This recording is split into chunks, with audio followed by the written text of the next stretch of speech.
जरूरी नहीं है कि भाई किसी से हम कुछ करवाए तो ही अपना उपवास खोल सकते। मैंने पी लिया और चटनी का टेस्ट किया कैसा बनाया है। ये मेरे टेस्ट का चटनी नहीं है, हम इतना पानी मैं नहीं डालती हूँ। अपने सब्जी में ऐसे चिपक के आनी चाहिए, उस उतनी थिकनेस चाहिए, ये पानी जैसी चटनी नहीं चाहिए। मैंने कल उनको बोला कि ऐसा नहीं करते हैं, इतना पानी मत डालो। जरा हम अपने भगवान को थाल परोस रहे हैं, भगवान को खिलाना है। हमारे यहाँ आए हुए हर इंसान हमारे भगवान है, उनको हमें खिलाना है, वैसे परोसना है। ये करके लिपटा दिया, ये हमारा काम नहीं है।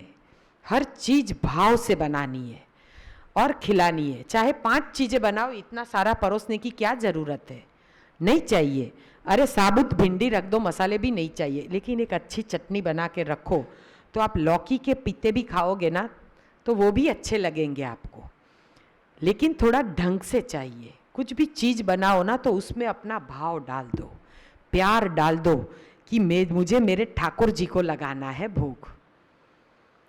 मेरे यहाँ भी ठाकुर जी की सेवा है, मैं उसको दूध नहीं चढ़ाती हूँ। लोग दूध और मिश्री डाल के रखते हैं ना भगवान के पास, मैं भगवान को सुबह उपवास कराती हूँ, नहला के बोलती हूँ लंघनम परम औषधम, भगवान जी आपको भी करने का। हम करते हैं ना, फिर पहले उनको ग्रीन जूस दे देती हूँ।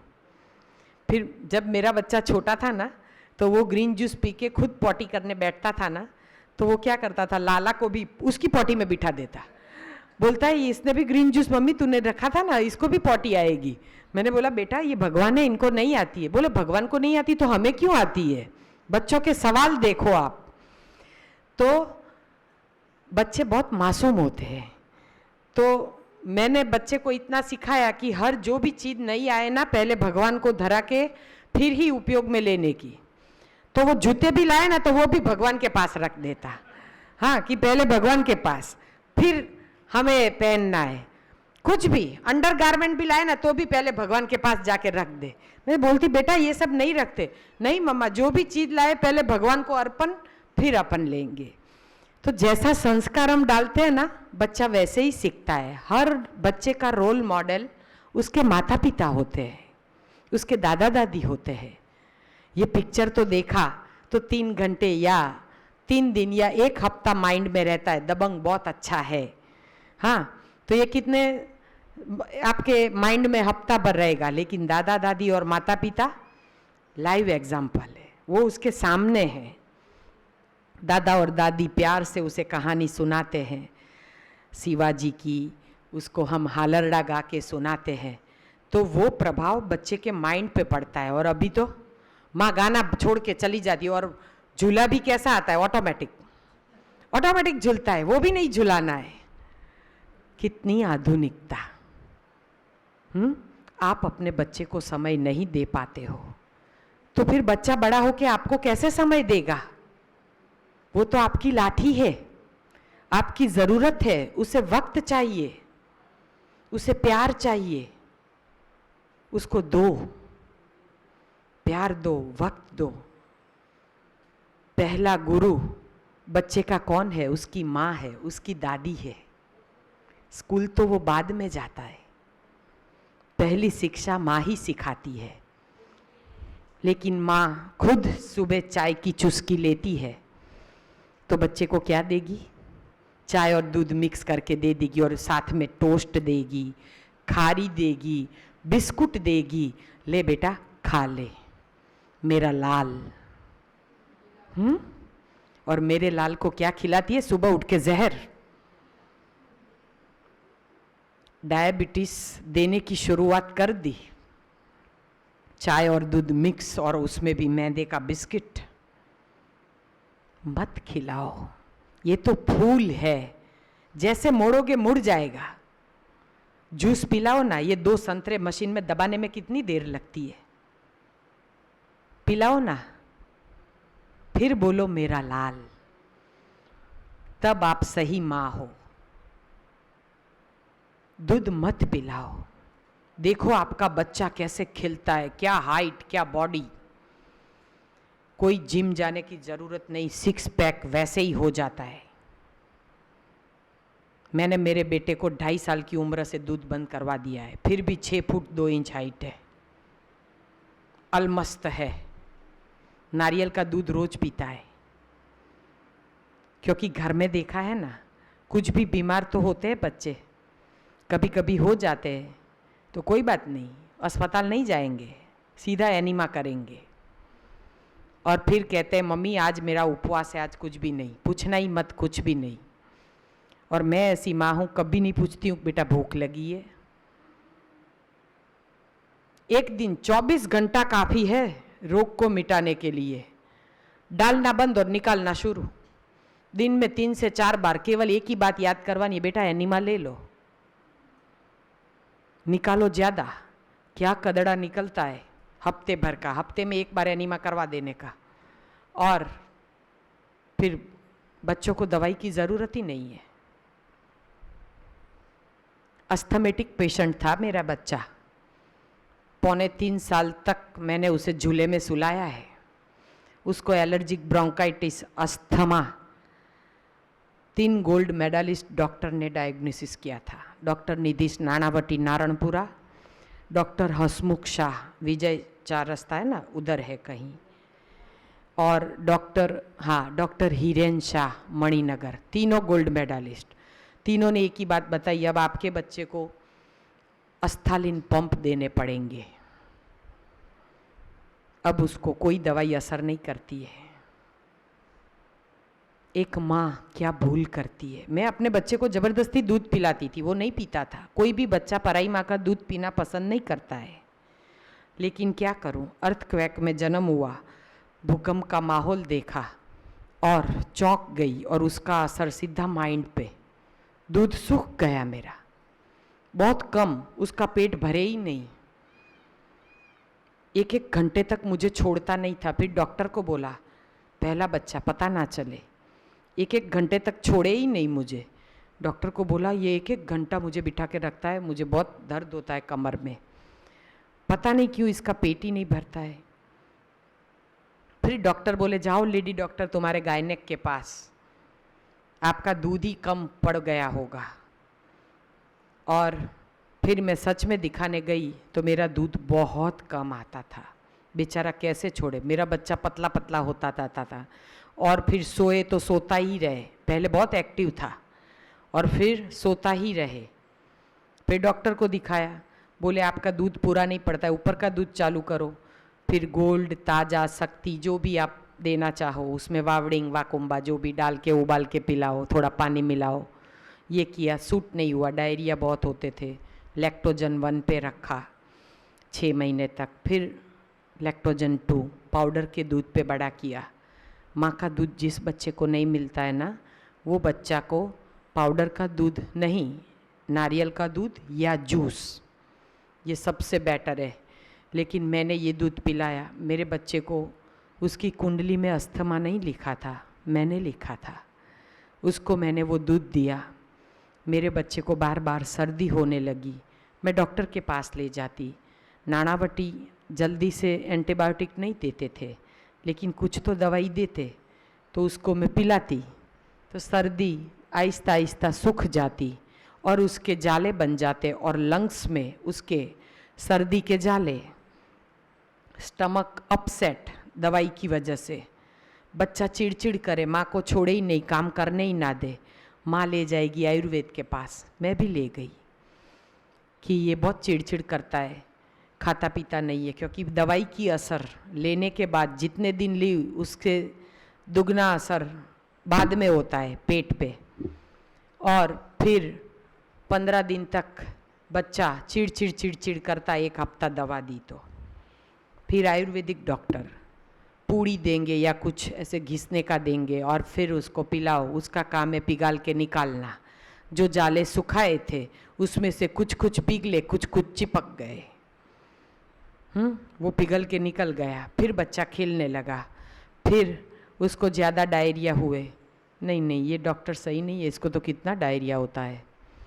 फिर जाएंगे होम्योपैथी के पास, छोटी छोटी मीठी मीठी गोली बहुत अच्छी होती है, लेकिन उसमें भी स्टेरॉइड तो कहीं ना कहीं आता है। तो वो गोली बच्चा बहुत प्यार से खाता है। खाता है, खिलाओ ना, इसमें क्या है, पड़ी है तो कहाँ फेंक देंगे, बच्चे को फिर देते रहते हैं, खुद भी खाते हैं। कि दवाई फेंक कहाँ दे, लाओ ना, पेट में फेंकते हैं। ये करके मैंने अपने बच्चे को अस्थमैटिक बनाया था। और दूध नहीं पीता था तो जबरदस्ती 2 पाँव के बीच में लेटा के, क्योंकि डॉक्टर ने कहा था दूध संपूर्ण आहार है, तो 2 पैरों के बीच में नाक दबा के पिला देने का, पानी के टब में बिठा के खिलौने दे के पिला देने का, उसका माइंड डाइवर्ट करके, लेकिन दूध तो पिलाना पड़े क्योंकि वो संपूर्ण आहार है। मैं ऐसी माँ थी, एक माँ रक्षक है और एक वही माँ भक्षक है, और मैं ही उसकी भक्षक बनी। जबरदस्ती, उसको पसंद नहीं था, वो रोता था, उसको वॉमिटिंग, डायरिया सब कुछ, लेकिन फिर भी पिलाती थी। 2.5 साल तक मैंने उस मासूम बच्चे पे इतना जोर जबरदस्ती किया और उसको दूध पिलाया। दूध पीते हैं ना तो बच्चे खाना नहीं खाते क्योंकि भूख नहीं लगती है, पेट कितना भारी, अपसेट, गुड़गुड़ चालू ही रहता है, कैसे बच्चा खाएगा। नहीं खाता था तो फिर डॉक्टर के पास ले जाते, फिर क्या करते, एब्डेक, ABCD, विटामिन ABCD ड्रॉप्स पिलाओ, ये बच्चा खाता नहीं है ना, ये सिरप पिलाओ, फिर सिरप का मारा, फिर बच्चा कैसे खाएगा, फिर खाता नहीं है, फिर हम सोचते नहीं बच्चे का विकास अधूरा रह जाएगा, फिर कोई और सप्लीमेंट्स। ये कभी गाय और भैंस के बछड़े को कभी देखा है कि गाय ठूस ठूस के खिलाती है? और आज की माए सास के लिए कोई काम बताए तो वक्त नहीं है, बच्चा छोटा है, उसके पीछे घूम घूम के उसको 1 घंटा घूम घूम के खिलाएगी, और सास कुछ बोलेगी तो सास के लिए वक्त नहीं है। अरे आपकी माँ है, क्यों घूमते हो? जिसको भूख लगती है बच्चा तुरंत माँ को ही पकड़ता है, उसको जो खाना खिलाता है ना उसको बच्चा पकड़ता है, रोता है, उसको पता है जब छोटा है ना तब भी उसे भूख लगती है, सुसु करता है, कैसे रोता है, उसको सब सेंस है, माँ के पेट में है तब से सेंस है। 4-5वां महीना लगता है, उसको भूख लगती है, कैसे लात मारता है, पता चलता है ना, पेट में कैसा हिलता है, माँ को पता है। तो बच्चे को भूख लगती है ना तो उसको अंदर से पता चल जाता है, नाभि के जरिए वो अपना खाना लेता है अंदर, बाहर आके मांगता है, रोता है, और जब बोलना सीखता है या बोलना नहीं सीखता है, जिस वो देखना, उसको जो खिलाएगा ना उसका पल्लू पकड़ेगा। बाप बाहर घूमने ले जाता है ना तो जब खा पी के तैयार हो जाएगा ना फिर पापा को पकड़ेगा, चलो पापा बाहर चक्कर लगाने, और जब तक भूख लगी होगी ना फिर पापा बच्चा करेंगे ना तो भी पापा के सामने प्यार से, लेकिन जाएगा माँ के पास क्योंकि खाना वो खिलाती है ना, तो उसके पास जाता है। तो बच्चे को कभी जबरदस्ती नहीं करने की, ऐसे मुंह में निवाला रखने का ही नहीं, खुद खाने दो, जो पसंद है खाने दो। मैंने मेरे बेटे को ये जबरदस्ती खिलाया और 1.5 साल 2.25 साल तक उसको झूले में सुलाना पड़े, क्योंकि सीधा सोए तो उसके सांस में ससनी आवाज़ आती थी और कभी कभी सांस में रुकावट, ऐसे पकड़ के फट से बैठा हो जाए झूले में, और बेड पे तो सुलाना मुश्किल क्योंकि उसको सर्दी भरी रहती थी। दूध सर्दी, कफ यानी पित्त, कफ और वायु का प्रोडक्शन करता है। किसी एक का प्रभाव बढ़ेगा वो आपके शरीर में बढ़ेगा। और मेरे बेटे के कुंडली में, किस्मत में जो नहीं लिखा था वो अस्थमा मैंने लिख दिया और उसकी अस्थलिन पंप लिख के दे दिए, बोले अब देने पड़ेंगे। जबकि मेरा बच्चा बहुत छोटा था तब से उसको कोई भी चीज़ खेलने को आए ना सीधा पैर से लात लगाता, तो उसका टेस्ट मुझे पता चल गया था कि ये शायद फुटबॉल में इंटरेस्ट करेगा। और जो भी चीज़ हो पहले वो पैर से उड़ाए, फिर उसको पकड़े और फिर से पैर से उड़ाए, और फिर भी कुछ भी चीज़ हाथ में आए ना ऐसे करे, क्योंकि लड़के होते हैं ना वो ज़्यादातर ये 2 गेम में ही ज़्यादा ऐसे करते हैं। बेटियां होती है ना वो घरगत्ता खेलती है, हाँ, थोड़ा खाना बनाएगी, पापा को खिलाएगी, जो देखेगी वो करेगी। तो बच्चे जो देखते हैं ना वो करते हैं। जो हम कहते हैं ना वो कभी नहीं सुनते। बच्चों को कान होते ही नहीं है, आते जाते जो देखते हैं ना तुरंत नकल करेंगे। दादी क्या करती है, मम्मी क्या करती है, तुरंत नकल करेंगे। तो बच्चों को हम जैसा खाते हैं वैसा खिलाते हैं, वैसा ही वो सीखते हैं। फिर मेरे बच्चे को मैं ज़बरदस्ती करती थी ना, तो मेरा बच्चा भी यही करता था, खाली कटोरी लेके बैठता था और चाहे डक है ना तो भी उसको गोदी में सुला के उसका मुंह ऐसे दबा के फिर उसके मुंह में पानी डालता था। बोलता था कि ये मम्मी करती है ना, ऐसे ऐसे पिलाना चाहिए। फिर मैं पूछती क्यों पिलाता है, बोले दूध तो सेहत के लिए बहुत अच्छा है, पिलाना चाहिए। मैंने बोला तू तो पानी पिला, इसको दूध समझने का। फिर ऐसा मुझे बोलता था। कितना मासूम बच्चा कि माँ ने जो किया वही वो क्रिया उस पे करता है, खिलौने पे। और फिर जब हमारे यहाँ एक डॉक्टर कुणाल मानेक स्टेडियम बैठते हैं और डॉक्टर हिना मानेक, दोनों आयुर्वेद डॉक्टर है, वो और ये वर्दी भाई डॉक्टर के अनुयायी, तीनों का संगम हमारा उनसे मिलना हुआ। और उन्होंने कहा आप उनको, बच्चे को महीने 1.5 महीने दूध उसका बंद कर दो। वो डॉक्टर ने कहा। और जो वर्दी भाई के अनुयायी थे वो हमारे घर पे आए थे, उन्होंने टिपोई के ऊपर अस्थालिन पंप देखा पड़ा हुआ, पैक था, हम नया लाए थे। और मैं अपने बच्चे के लिए हल्दी वाला दूध बनाने के लिए किचन में थी। हल्दी वाला दूध बहुत अच्छा होता है सेहत के लिए, ये हमारी सोच है ना। दूध का काम है कफ का प्रोडक्शन और हल्दी का काम है वो कफ बनाता है और हल्दी कफ निकालती है। और दवाई का काम है एंटीबायोटिक का, कफ को सुखा के जाले बना देना।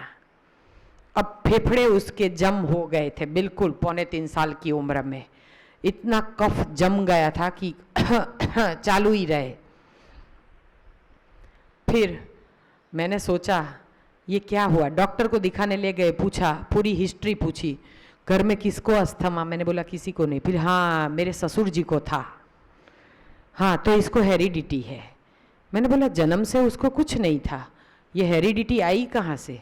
मेरे पापा को डायबिटीज़ था, मेरे भाई को आया, मुझे नहीं आया, तो इसको कैसे आया ये अस्थमा? जरूर कुछ खान पान में बदलाव करने हैं। बस ये हल्दी वाला दूध में देती रही, वो तो कफ बढ़ाता रहा।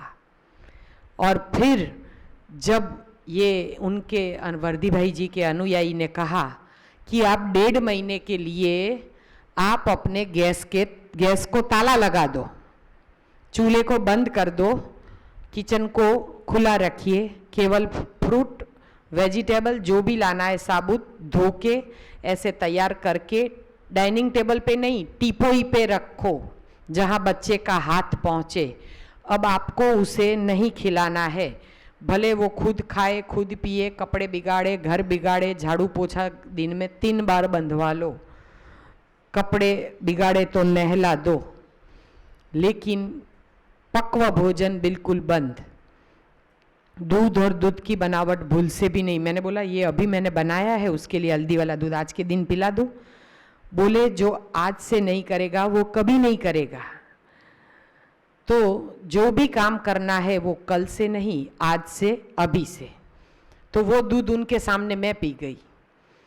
तो बोले तो इसीलिए मोटी होती जा रही है, बच्चा जो नहीं खाता वो माँ खाती रहती है, और इसीलिए माँ मोटी और बाप पतला, क्योंकि बाप बेचारा राह देखता है कि कब मुझे खाना बना के दे, क्योंकि माँ तो बच्चे के पीछे लगी रहती है ना, तो बाप सूखता जाता है और माँ मोटी होती जाती है और बच्चा बीच में। हाँ, तो ये हाल होता है बच्चे का। और वही बच्चे को फिर वो अनुयायी ने बताया कि आप उसका खाना पीना बंद। फिर मैंने बोला मैंने तो खिचड़ी बना दी है। बोले आप खा लो अभी से इम्प्लीमेंट। मैंने बोला ठीक है, बच्चा कैसे रह पाएगा। मैंने तो घर में संतरे पड़े थे, टमाटर पड़े थे, सब कुछ धो के टीपोई पे रख दिया। और फिर उसके लिए मैं कटोरे में छुपे छुपे खिचड़ी लेके आई। मैंने सोचा खाया शायद खा ले, तो उसको मैंने फटाफट घी डाल के, खिचड़ी डाल के, उसमें थोड़ी छाछ डाल के हिला के उसको चम्मच से, वो दादाजी गए बाहर, मैंने सोचा नहीं नहीं मैं आज तो मेरे बच्चे को खिलाऊंगी। ऐसे करके खिलाने गई तो बच्चा भाग गया। नहीं खाना था उसे खिचड़ी, क्योंकि उसके हाथ में संतरा था और एक हाथ में टमाटर था। वो भाग गया और फिर बाहर जाके वो ना टमाटर चूसने लगा। फिर टमाटर चूसा, कपड़े बिगाड़े, थोड़ा खराब किया और नीचे का जो पार्ट था ना वो फेंक दिया। और फिर उससे संतरा है ना वो टूट नहीं रहा था तो दांतों से तोड़ दिया। उसको कहाँ खोलना आएगा, फिर उसने फाड़ दिया और चूस लिया और पूरा गंदा होके मेरे पास आया। फिर मैंने सोचा ये जरूर कुछ पराक्रम करके आया है बाहर। मैं देखने गई तो वहाँ छिलके पड़े थे, सोच लिया कि इसने खा लिया है।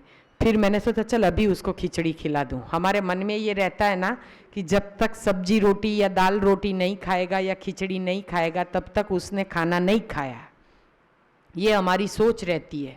मैं उसके पीछे भागी भागी लेकिन उसने नहीं खाया। फिर मैंने सोचा थोड़ी ज़बरदस्ती कर लूँ, उसको ज़बरदस्ती खिला दूँ। तो वो ज़ोर से चिल्लाया और रोने लगा। तो उसके पापा दौड़ के आए, बोले क्या कर रही है? मैंने बोला खिचड़ी का ट्राई कर रही थी। बोले उन्होंने मना किया है ना। मैंने बोला आज के दिन बनाई है और फिर आप भी खा लो, थोड़ा ये भी खा ले। बोले नहीं नहीं इसको नहीं खिलाना है, आज के दिन देखते हैं क्या करता है। तो फिर आराम से फ्रूट खा के वो सो भी गया, केला वेला खा के। वैसे तो मुझे कितना झुलाऊं, फिर वो सोए रात को 2 बजे और उस दिन तो रात को 10 बजे सो गया। बदलाव, चेंजेस, केवल एक दिन का प्रभाव देखिए आप, एक वक्त का। हाँ, फिर उसको 1.5 महीने तक मैंने कुछ नहीं दिया पकवा, ऐसे ही सब कुछ ला ला के धो के ऐसे रख देती थी। वो जब भी उसे भूख लगे खुद खा लेता था, खाली गिलास रख देती थी। वो प्यास लगे ना तो गिलास लेके आए, मम्मा, पता चल जाता था कि पानी चाहिए, बुआ, तुरंत पानी उसकी छोटी मटकी में से निकाल के दे दूं, खुद पी ले, भले गिराए। लेकिन उसको आदत पड़ी कितना पीना है, कैसे पीना है, सीख गया। पहले हफ्ते में ज़बरदस्त वॉमिटिंग, दिन में 12, 14, 15 वॉमिटिंग। लेकिन दादाजी बोले कभी भी अस्पताल पहले दिन नहीं जाना, 3 दिन वेट करना है। और दादाजी को फ़ोन किया, इसको ज़बरदस्त वॉमिटिंग। बोले भगवान ने आपकी सुन ली है, परमात्मा अंदर से निकाल रहा है। वॉमिट में केवल कफ, जो अंदर जाले सूख गए थे ना वो पिघल के निकले कच्चे आहार से। तब एनीमा का पता नहीं था तो एनीमा नहीं करवाया था। इतना वॉमिटिंग हुआ थोड़ी थोड़ी देर में, कुछ भी खिलाऊं ना तो भी वॉमिटिंग, पिलाऊं तो भी वॉमिटिंग। क्योंकि परमात्मा ने अंदर बैठा हुआ आत्मा रूपी परमात्मा सबसे बड़ा डॉक्टर है, वो गंदगी रखना चाहता ही नहीं है, उसको मौका देना पड़ता है। उसको 12-15 बार ऐसा कफ निकला। शाम को बच्चा खेलने लगा और उसने खुद उन्होंने दादाजी ने बोला था कि उसको केवल नींबू पानी जब मांगे तब देना। तो मैंने उसे नींबू पानी गुड़ वाला पिलाया, फिर से खेलने लगा, इतना स्फूर्ति से खेलने लगा। मैंने बोला पूरे दिन वॉमिटिंग किए फिर भी खेल रहा है। और फिर से नींबू पानी वो सीपर वाले गिलास में पी के सो गया। इतनी चैन की नींद सोया, सीधा सुबह ठीक हो गया। दूसरे दिन 2-3 बार वॉमिटिंग हुई, कफ निकला। तीसरे दिन केवल 1 बार वॉमिट हुआ, फिर कुछ भी नहीं। 3 दिन में पूरा क्लियर चेस्ट। सर्दी जो चालू था ना वो सब बंद हो गया। फिर दूसरा हफ्ता जबरदस्त डायरिया, उसकी चड्डियाँ लहंगियाँ मुझे कम पड़ गई, मुझे लंगोट पहनाने पड़े। इतना कफ नीचे से निकला, चिकना चिकना बॉटल ग्रीन कलर का, बहुत कफ निकला। लेकिन दादाजी बोले अस्पताल नहीं जाना है, 72 आवर्स हमें राह देखनी है। फिर अस्पताल खुले हैं, डॉक्टर हमारे लिए ही है, बस 3 दिन कुछ भी नहीं मांगे तब दो, कुछ भी परोसो मत। वो उसको जब डायरिया हुए ना, खुद मैंने ना बोतलें भर भर के रख दी थी, नींबू पानी, फिर थोड़ी देर के बाद संतरे का जूस, ऐसा कुछ थोड़ी थोड़ी देर में अट्रैक्टिव गिलास में रख देती थी। वो आके ना तब फल नहीं खाता था, आके पीता था, क्योंकि नीचे से पानी निकलता है ना तो बॉडी को पानी चाहिए ना, डिहाइड्रेशन ना हो जाए। बच्चा खुद कितना समझदार है, थोड़ी थोड़ी देर में आए, गिलास पकड़े, पिए और छोड़ दे। जब भी आधे आधे घंटे में, पौने पौने घंटे में। उसका डायरिया पहले दिन कम से कम नहीं गया होगा तो 22 से 25 बार, दूसरे दिन केवल 12 से 15 बार, तीसरे दिन केवल 3 बार, केवल 3 बार, और फिर कुछ नहीं, गया नीचे से भी साफ। तीसरे हफ्ते में सर्दी, खांसी, झाड़ा, उल्टी सब कुछ एक दिन, दूसरे दिन कम, तीसरे दिन तो बिल्कुल नहीं, असर भी नहीं, बिल्कुल ठीक। 3 वीक कंप्लीट। चौथे वीक में जबरदस्त बुखार आया। कहा ना, जो बच जाता है उसे परमात्मा जलाता है। मैं गोद में ना सुला पाऊं उतना बुखार, लेकिन फिर भी दादाजी ने कहा हिलना नहीं, कुछ नहीं होगा। उसको दिन में 3-4 बार नहलाओ ठंडे पानी से, जो नॉर्मल पानी बाथरूम में आता है ना, उससे नहलाओ। पोते वोते रखोगे तो उसमें, इससे अच्छा है नहला दो। नहलाऊं और बुखार उतर जाए। खुद डायरिया वॉमिटिंग करेगा ऐसा बोल दिया था और हुआ भी, और बुखार उतर गया। शाम को बच्चा खेलने लगा एक ही दिन में। दूसरे दिन में हल्का सा बुखार, तीसरे दिन में बिल्कुल बुखार नहीं। अब अंदर से सारे टॉक्सिन्स निकल गए और केवल 5वें दिन से वो हमारे साथ बेड पे सोने लगा था बिना झूले के। उसको हमें भी पता नहीं चला कि इसका झूला छूट गया, क्योंकि उसकी सांस की आवाज़ कच्चे पे बंद हो गई थी 5 दिन में। जिसको भी खर्राटे बोलते हैं ना, कच्चा खिलाओ देखो बंद हो जाएगा। 12:30 को छूटना है ना जूस के लिए,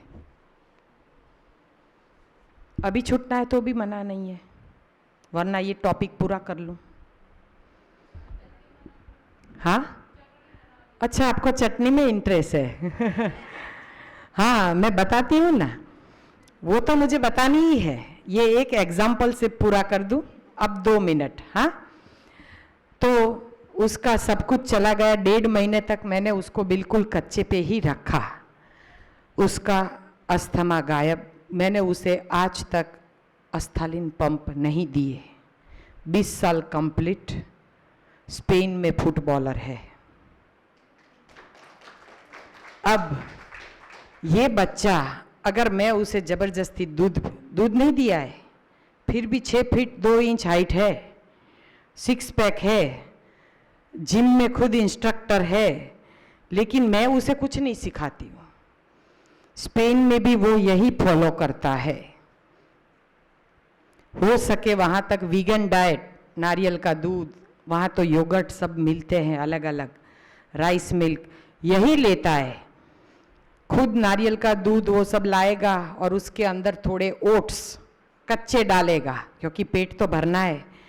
केले डालेगा, थोड़ा कुछ भी हर्शीस वगैरह या कुछ भी मीठापन के लिए कुछ भी डालेगा, शहद वहद, और पेट भर के दोपहर को यही खाता है। शाम को कुछ एक चीज़ बना लेता है। तो वो भी क्या घर में देखा है तो करता है ना, वरना कैसे करता।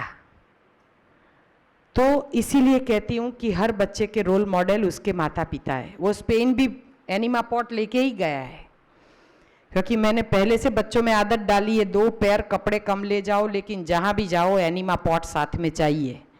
कहीं भी अपनी ट्रिप खराब नहीं होनी चाहिए। कभी भी कुछ भी हो जाए तो रात को एनिमा करके सो जाओ, कल का दिन बहुत अच्छा जाएगा। सुबह में वक्त नहीं होता है बच्चों को, क्योंकि जल्दी जल्दी शेड्यूल बहुत टाइट रहता है, तो रात को ले लेते हैं एनिमा।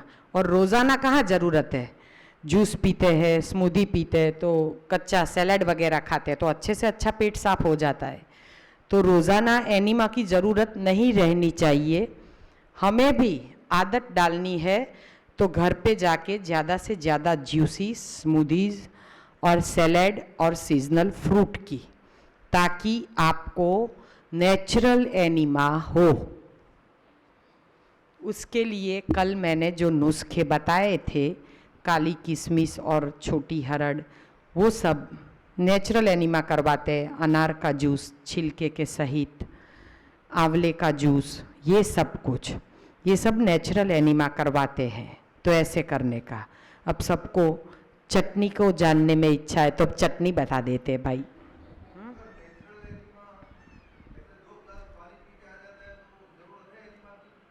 लेकिन शुरुआत में जरूरत है, पहले 2 महीना कर लो, फिर आप हफ्ते में 1 या 2 बार करो या बीमार हो तब।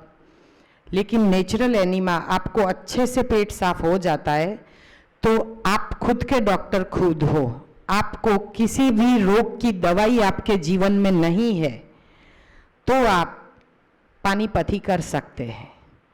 लेकिन अगर आप बीपी की गोली लेते हो, नहीं, आप पानी का प्रयोग नहीं हो जाता है, फिर भी आपको शायद शुगर का प्रॉब्लम है। हाँ, तो अब ये सिस्टम नहीं करोगे क्योंकि पानी डालने से आपकी ऑटोफेगी टूट जाती है। जहां पे आपका लंघन टूटा वहां रोग जाने की संभावना नहीं है। मैं सारी पथी कर चुकी हूं, मैंने कुछ भी नहीं छोड़ा, बहुत घड़े का पानी पिया है। अपने रोग मिटाने के लिए इंसान भागता है, इंसान को खाना है ना, इसलिए अलग अलग सेमिनार करता है, यहाँ भागता है वहाँ भागता है, ये पथी करूँ वो पथी करूँ। मैंने भी बहुत किया है, 5 साल तक भटकी हूँ, एलोपैथ, होम्योपैथ, आयुर्वेद, घरगथ्थू, नेचुरोपैथ, डोशी वैदा बहुत किया, फिर भी खड़ी नहीं हो पाई। और फिर जाके ये जब एनडीएस पकड़ा और उसमें रिजल्ट मिला तो ये 13 साल से इसमें पकड़ के बैठी हूं, वरना मैंने भी, हाँ जी, नहीं टूटता है। ब्रश करने से नहीं, अंदर पानी उतारोगे यानी वमन के लिए भी पानी उतारोगे तो आपका रोग नहीं जाएगा, क्योंकि लंघन पानी के साथ भी होता है, पानी के बिना भी होता है। लेकिन जिसको भी रोग मिटाना है, ब्लड प्रेशर, डायबिटीज, थायराइड, कुछ भी मिटाना है तो थायराइड की गोली भी सुबह में नहीं। आपके सवालों का जवाब तो मैं दूंगी, लेकिन इसमें से भी जिसको है पकड़ लेना कि गोली कब, तो जब आपका सुबह का फास्टिंग आप 10 बजे, 11 बजे, 12 बजे, जितने बजे खोलो उतने बजे, लेकिन सुबह उठ के तो प्रभु का नाम, आकाश तत्व और कुछ भी नहीं।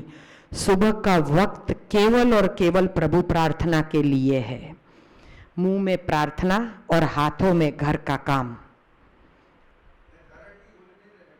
हाँ जी, नहीं लेने की, वरना थायराइड जाएगा कैसे? आपको जब मुंह में इंटेक करना है उसके आधे घंटे पहले ही थायराइड की गोली लेनी है ना, तो अब इंटेक ही नहीं करना है तो गोली क्यों? हाँ, तो जब आपको ग्रीन जूस पीना है उसके आधे घंटे पहले आप थायराइड की गोली ले लो और उसके बाद आप जूस पी सकते हैं। तो गोली कब?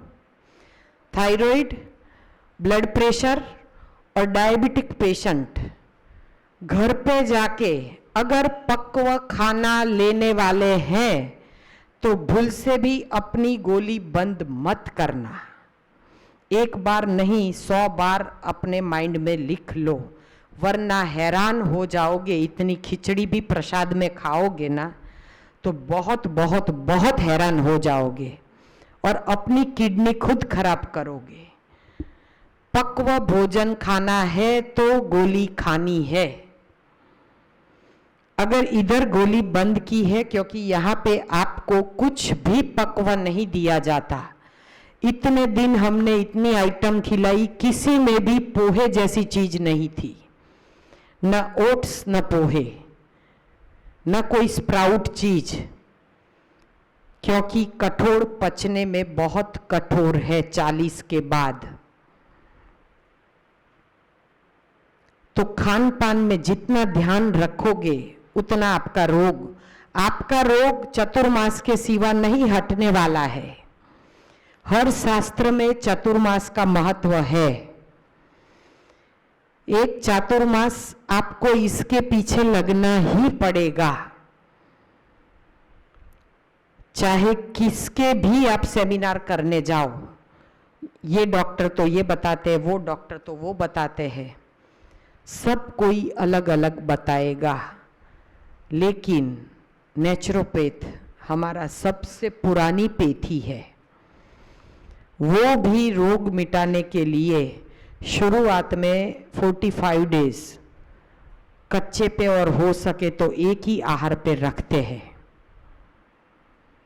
आप जब नेचुरोपैथ में आगे जाओगे, और नेचुरोपैथ से भी कुछ आगे हम जो है वो हमारे गुरुजी की सोच है कि नेचुरोपैथ तो दोपहर को उबला हुआ पका हुआ छूट देता है। हमारे गुरुजी तो वो भी नहीं, कच्चा यानी कच्चा, तो रोग जाएगा कैसे नहीं। ये आप अपने आप को चैलेंज करो, रोग जरूर जाएगा, लेकिन ध्यान रहे कच्चे पे रहना है तो ही जाएगा। 3 महीने में रोग चला जाएगा।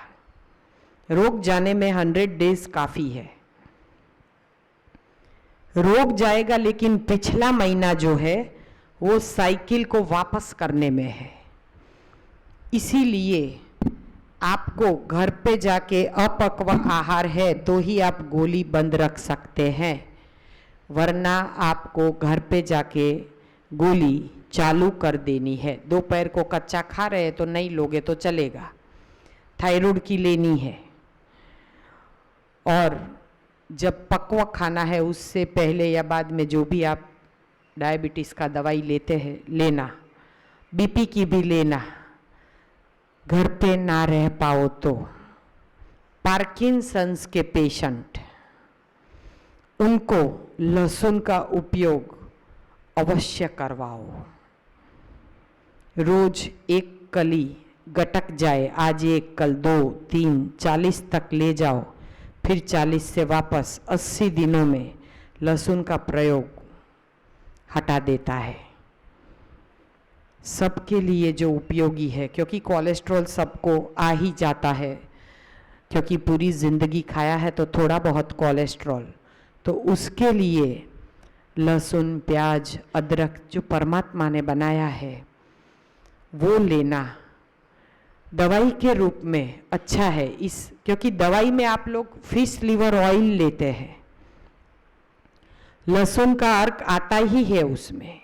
तो जब आपको ज़्यादा तकलीफ है तो कुछ समय के लिए अपने प्रभु से आप प्रार्थना करके उसकी क्षमापना करके और फिर आप थोड़े दिनों के लिए लहसुन का उपयोग करेंगे, किसी भी स्वरूप में पीना, गटकना, कैसे भी, फिर आपको अच्छा लगने लगे तो फिर आप बंद कर दीजिए। और ज़रूरी नहीं है कि लहसुन लेना ही पड़े।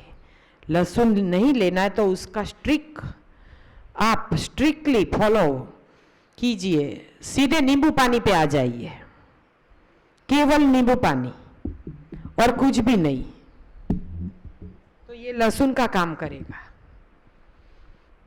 ब्लॉकेजेस खोलने में। लेकिन संयम चाहिए। फिर भजन में जाते हैं, आज तो मेरी सास का भजन था, थोड़ा प्रसाद था, थोड़ा सा ले लिया, ये नहीं चलेगा। स्ट्रिक्टली जब आप पूरे पहले के जो आपके 100 डेज है वो ही आप में ड्रामेटिक चेंज लाते हैं।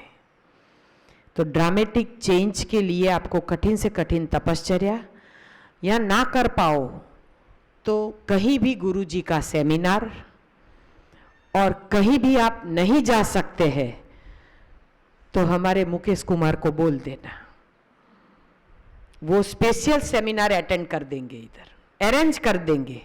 उनको तो केवल बोलना पड़ता है सेमिनार के लिए कि सेमिनार रखना है, लग जाएंगे 15 दिन में, तो इधर सारा अरेंजमेंट वो और हरीश भाई मिल के कर देंगे। केवल आपको बताना है कि आपको सेमिनार यहाँ पे करना है। सब जगह होता है सेमिनार, आप कहीं भी जा सकते हैं। चौहान साहब का सेमिनार हर जगह जगह पे होता है, सूरत में, नासिक में, लोनावाला में, सब जगह पे होता है। हाँ, दादा भगवान कामरेज फिक्स है मंदिर में, फिक्स है, आप कहीं भी जा सकते। गुरुजी के सेमिनार हर जगह पे लगते हैं, सब जगह पे कच्चा ही खिलाते हैं। ऐसा नहीं है कि हम ही कच्चा खिलाते हैं, सब जगह पे कच्चा खिलाते हैं, सभी जगह पे गुरुजी होते हैं और सभी जगह पे परिणाम मिलता है। आप कहीं भी जा सकते हैं। लेकिन कोई ऐसा होता है ना कि दूर जाना नहीं चाहता है, तो नज़दीक में करना है तो हमको बोल देना, और हम भी वैसे ही सेमिनार तो करते ही रहेंगे, क्योंकि हमें भी अब यही फाता है। घर पे जाते हैं ना और महीना हो जाता है ना, तो फिर होता है अरे बाप रे कितने दिनों से सेमिनार नहीं किया है, चलो ना सेमिनार रख देते। सीधे हरीश भाई को कॉल कर देते, वो बेचारे, उनका कुछ भी नहीं है इसमें, कुछ लेना देना नहीं है उनको, केवल सेवा देते हैं। और सीधा ब्रोशर बेचारे रात को 3-3 बजे आप देखो ना तो वो ऑनलाइन होते हैं। हाँ, कितना वर्क करते हैं और फिर ब्रोशर बनाते हैं, अपलोड करते हैं, ग्रुप में डालते हैं, ये सब काम वो करते हैं। मेरा तो मोबाइल से कुछ लेना देना नहीं है। वनडे सेमिनार, लेकिन लंबा सेमिनार। आप जाओगे ना, बहू ने कुछ भी बनाया, अरे पापा मम्मी आप इतने दिनों बाद आए, आपके लिए क्या बनाऊं? कुछ नहीं बेटा, अभी तो हम कच्चा खाएंगे, अभी हम कुछ नहीं खाएंगे। ये प्रभाव है लॉन्ग सेमिनार का, क्योंकि यहाँ पे इतने हथौड़े पड़ते हैं, रोज रोज अलग अलग, जो भी वक्ता अलग अलग आते, लेकिन घुमा फिरा के बात तो एक ही करते हैं। हाँ, कान ऐसे पकड़ो कि ऐसे पकड़ो, लेकिन पकड़वाते एक ही कान। हाँ, तो फिर इतने हथौड़े मारते हैं। तो आपको यहाँ से यही सीख लेके जाना है कि कहीं ना कहीं गुरुजी का सेमिनार, जब भी आप मन से टूटो ना, कहीं भी जा सकते हैं, लेकिन उनके सानिध्य में जाओगे तो कर पाओगे। 10 दिन का भी रहता है। और सबसे बढ़िया मज़ा, एक बार भोपाल अवश्य जाओ, बहुत मज़ा आएगा। भोपाल में बैरागढ़ संत हिरदाराम नगर में आरोग्य केंद्र में डॉक्टर गुलाब तिवानी उनका आयोजन करते हैं। हर महीने 10 दिन, लेकिन 5 महीने का वेटिंग, केवल 100 जने। उधर तो सब कुछ ट्रीटमेंट वगैरह भी नेचुरोपैथी की होती है। ये नेति, वमन, बॉडी मसाज, एनिमा, वो लोग एक बार देते हैं, फिर एक बार हमें करना है। एनिमा, कटी स्नान, स्टीम बाथ, सब कुछ होता है उधर। यानी कि बाहर से भी टॉक्सिन्स वो निकालते हैं। सच कहूँ, जो गुरुजी कहते हैं उसमें अगर हम चलते हैं तो कुछ करने की ज़रूरत नहीं पड़ती है। लेकिन लोगों को क्या है, फास्ट रिजल्ट चाहिए। तो उसमें क्या है, ये ऊपर से थोड़ा हमें हेल्प मिल जाए, टॉक्सिन्स वगैरह निकल जाए। और वहाँ एनडीएस का ही फूड होता है, फलाहार रसाहार ही करवाते हैं। तो एनडीएस का फूड और ये नेचुरोपैथी का, दोनों का संगम करके ये लोग सेमिनार करते हैं, बहुत प्यार देते हैं और वहाँ बहुत अच्छा सेमिनार होता है। भोपाल मेरा मायका है, बनाया है, क्योंकि जहाँ सुकून मिलता है ना, बेटी उसे अपना मायका कहती है। तो मुझे सुकून वहाँ पे मिलता है, इतना सुकून मिलता है ना, एकदम फ्रेश हो जाती हूँ। हर अल्टरनेट महीने मैं भी उधर लेक्चर देने जाती हूँ आरोग्य केंद्र में। पिछले 3 दिन मेरा रहता है उधर। तो अभी जाऊँगी 16 अक्टूबर को, फिर दिसंबर में जाऊँगी, फिर फरवरी में, ऐसे अल्टरनेट महीने। कई सालों से जाती हूँ, बहुत मज़ा आता है, अच्छा भी लगता है। किसी को भी यहाँ पे ऐसा लगे कि कुछ चेंज के लिए जाना है तो वहाँ पे बुक करवाना है, तो मुझे हरीश भाई को, किसी को भी बोल देना, हम उधर कहेंगे तो आपका जल्दी से जल्दी उधर अरेंजमेंट हो जाएगा। तो आप जब भी जाना चाहते हैं आप कहना। अब चटनी के बारे में बताऊं या जूस पीना है? अभी जूस पीना है ना, ठीक है। तो हाँ पूछिए ना।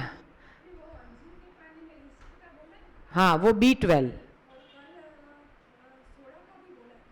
वो अंजीर के पानी में नहीं, बेकिंग सोडा तो केवल 3 घूंट पानी, 1 नींबू का रस और आधी चम्मच baking soda, American baking soda.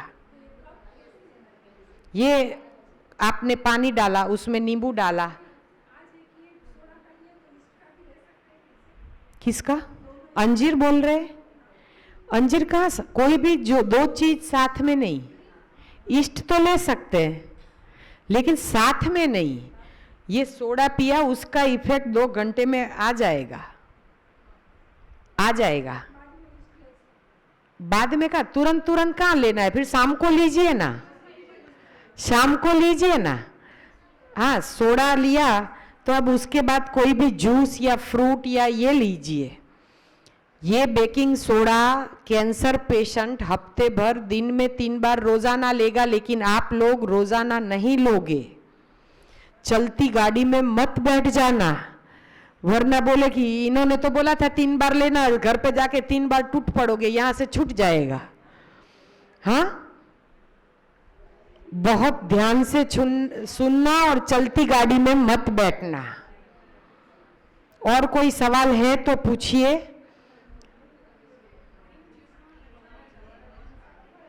गेहूं के जवारे अकेले पियो तो ज्यादा अच्छा है। लोग ग्रीन जूस में डालते हैं जो गेहूं के जवारे है। कोई कोई चीज ऐसी है कि वो चीज आप अकेली लो तो वो ज्यादा इफेक्ट करती है। और पानी कम से कम, नीट जूस पियो। कोल्ड प्रेस जूसर में तो जवारे का जूस मस्त निकलता है, एक पूड़ी डालो मस्त इतना ग्लास निकलता है।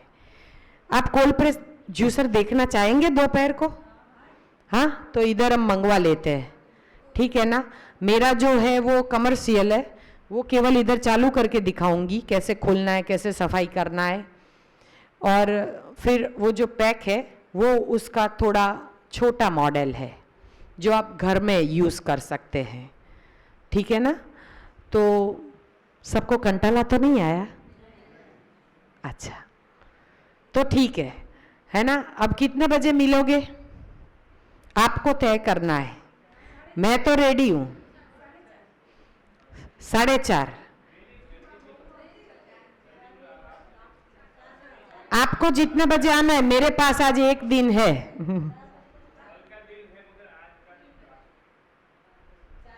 4 बजे? 4 के 4:30? 4 बजे? तो 4 बजे एक जूस पी के आ जाएंगे, ठीक है ना, है ना। फिर क्या है, 6:30 बजे खाने जाएंगे, है ना। कल खाने में बहुत लेट हो गया, सच में ये बहुत गलत है। कच्चा हो या पक्का, भोजन तो 7 बजे फिनिश हो जाना चाहिए। नहीं नहीं, अगर आप थक जाओ, ये देखो दादी, देखो दादी, ये 2 बजे बोल रही है